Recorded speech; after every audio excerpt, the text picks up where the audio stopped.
ভিন্ন পরিচয়ে বাংলাদেশে প্রবেশ করেছে ভারতীয়রাও, চাঞ্চল্যকর তথ্য ফাঁস।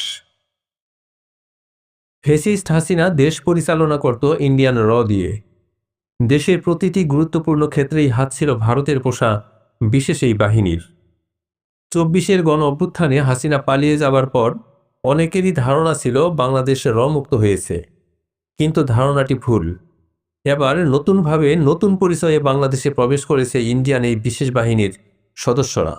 এমনই চাঞ্চল্যকর তথ্য ফাঁস করেছেন আল জাজিরার অনুসন্ধানী সাংবাদিক জুলকারনাইন শায়ের। আল জাজিরার এই সাংবাদিক সম্প্রতি তার ভেরিফাইড ফেসবুকে এক পোস্টে দাবি করেন, ভারতের গোয়েন্দা সংস্থা রিসার্চ অ্যান্ড অ্যানালাইসিস উইংয়ের একদল কর্মকর্তা বাংলাদেশে ভিন্ন নামে ও ভিন্ন পরিচয়ে প্রবেশ করেছে। তার এই চাঞ্চল্যকর তথ্য ফাঁসের পরই এটি নিয়ে আলোচনা হচ্ছে সর্বমহলে।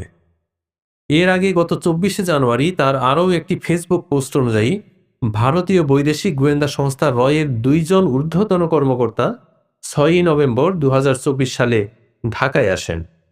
এই সফরে তাদের উদ্দেশ্য ছিল বাংলাদেশের গোয়েন্দা সংস্থা এনএসআই এবং ডিজিএফআই এর সঙ্গে পুনরায় সম্পর্ক স্থাপন করা। তবে ভারতের বিশেষ এই বাহিনীর চক্রান্ত বোঝার বাকি নেই বাংলাদেশের।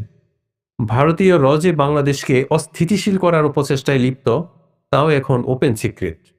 স্বৈরাচার হাসিনার মতো ডক্টর ইউনূসের নেতৃত্বাধীন সরকার ভারতের ফাঁদে পা দিতে রাজি নয় কখনোই। আর তাই বাংলাদেশের গোয়েন্দা সংস্থাগুলো স্পষ্ট জানিয়ে দেয় যে রুটিন সম্পর্কের বাইরে কোনো বিশেষ সম্পর্ক স্থাপনের সুযোগ নেই।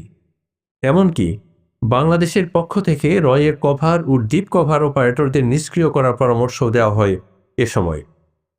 প্রত্যাশিতভাবে সাড়া না পাওয়ায় রয়ের কর্মকর্তারা হতাশ হয়ে সে সময় গুলশানের হোটেল আমারির কর্মীদের সঙ্গেও দুর্ব্যবহার করেন। হতাশা নিয়েই ৮ই নভেম্বর এই ২ কর্মকর্তা ঢাকা ছাড়েন।